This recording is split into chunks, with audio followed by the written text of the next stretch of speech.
The interwar period and World War II were a playground for armored vehicle experimentation. Before tank layouts settled into the familiar patterns we know today, designers produced some truly odd machines, including vehicles that mounted two guns at once, one in the turret and one fixed in the hull. Today we'll break down how to use these hull guns effectively on the Churchill, B-1, M3 Lee, and Grant. The Churchill's hull gun is a 76mm howitzer with 15 degrees of traverse to each side.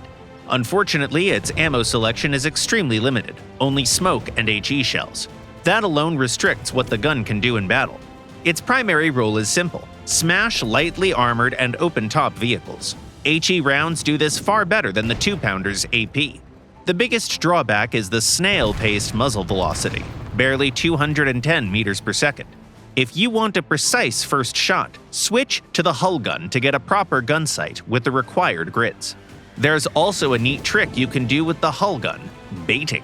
Fire one of your guns to make the enemy think you're reloading, lure them out of cover, and land the real punch with the other gun. It doesn't always work, but when it does, it's satisfying.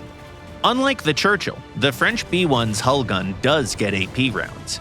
Its biggest issue is the awful traverse. The Tech Tree B-1 gets just 1 degree to either side, while the premium variant improves that to 7 degrees left and 5 degrees right. But the tank's agility makes up for it. The B-1 can simply body aim the gun at close range. Tiny traverse arcs even become an advantage. A B-1 BIS can cover 2 angles at once, quickly snapping between threats without swapping guns. Skilled players can even score 2 nearly simultaneous kills. The two guns have slightly different ballistic profiles, but similar penetration. At close range, they're almost interchangeable. Still, if you plan to bait an opponent from cover, use the 47mm gun. The hull cannon gets access to capped shells with better post-pen damage.